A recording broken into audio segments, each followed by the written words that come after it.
Selamat sore saudaraku yang kekasih. Mari kita bersatu dalam doa.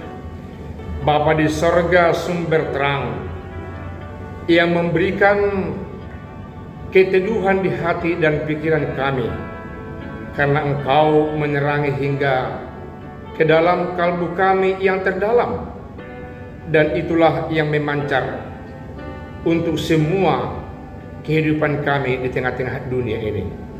Karena itu biarlah firman-Mu senantiasa berbicara dan memancar, agar sungguh-sungguh terang-Mu nampak dalam kehidupan kami. Dalam nama Yesus kami berdoa. Amin.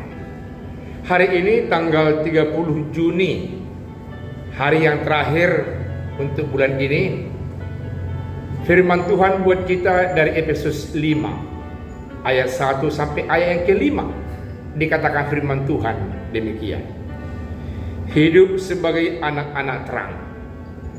Sebab itu jadilah penurut Allah seperti anak-anak yang kekasih, dan hiduplah di dalam kasih sebagaimana Kristus Yesus juga telah mengasihi kamu dan telah menyerahkan dirinya untuk kita sebagai persembahan dan korban yang harum bagi Allah.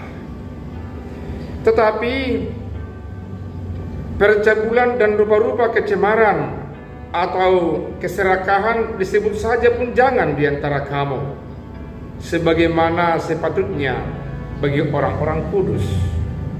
Demikian juga perkataan yang kotor, yang kosong atau yang sembrono, karena hal-hal itu tidak pantas. Tetapi sebaliknya ucapkanlah syukur. Karena ingatlah ini baik-baik. Tidak ada orang sundal, orang cemar atau orang serakah, artinya penyembah berhala, yang mendapat bagian dalam kerajaan Kristus dan Allah. Demikian firman Tuhan. Saudaraku yang kekasih, firman Tuhan yang disampaikan oleh Rasul Paulus ke jemaat yang ada di Efesus dan ke jemaat yang ada di tengah-tengah bangsa kita ini, kepada jemaat yang hidup yang ada hingga saat ini, supaya kita menjadi tetap anak-anak terang. Bagaimana caranya atau bagaimana sebenarnya ciri tanda daripada anak-anak terang? Diperlihatkan firman Tuhan di sini. Pertama, karena mereka sudah menerima Kristus dalam Tuhan. Kristus itu adalah Kristus yang hidup dalam kasih.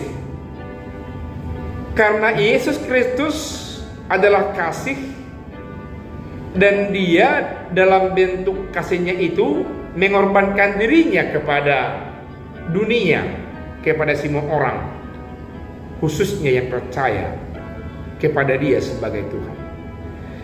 Dikatakan firman Tuhan, oleh karena itu hidup dalam kasih karena sudah menerima kasih.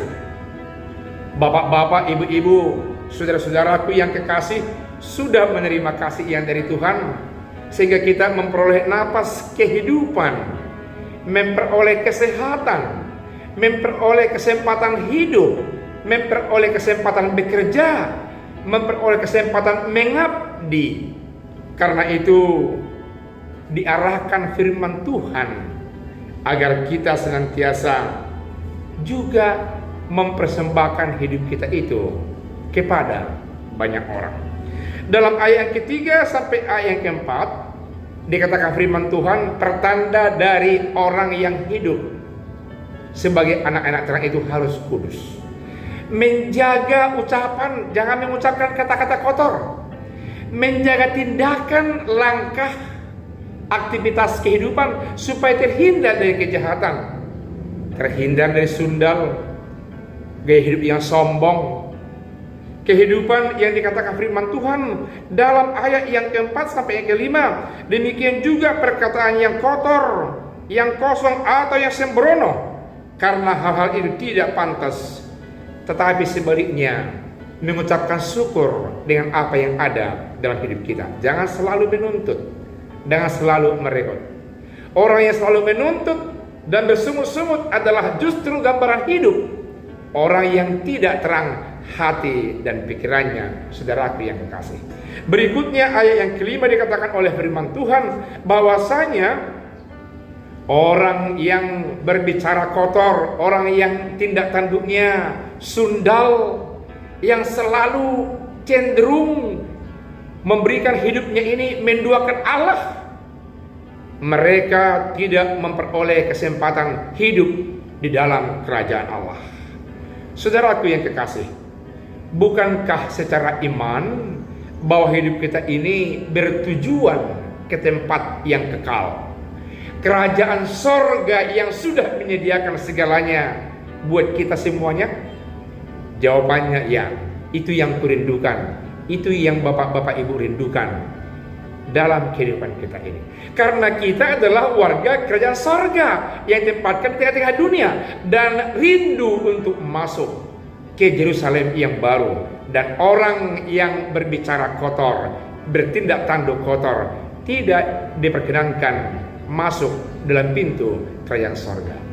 Karena itu saudara yang kekasih, sebagai orang yang sudah dipilih oleh Tuhan sebagai warga kerajaan sorga, menjadi anak-anak terang dikatakan oleh firman Tuhan, mari kita memperlihatkan hidup yang berciri khas sorga di tengah-tengah dunia ini. Firman Tuhan yang sederhana ini mengingatkan kita untuk berbuat yang lebih baik, bertindak lebih kudus, bicara lebih kudus. Amin. Tuhan Yesus memberkati. Kita berdoa.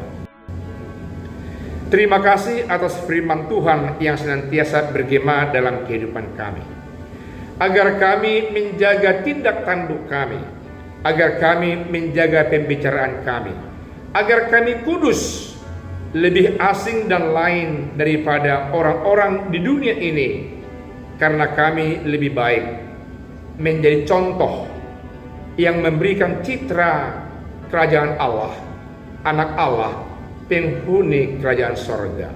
Berkati firman Tuhan buat kami yang mendengarkannya dimanapun kami berada, agar sikap hidup kami senantiasa diproses oleh firman Tuhan menuju kepada kesempurnaan bersama Allah Bapa di sorga.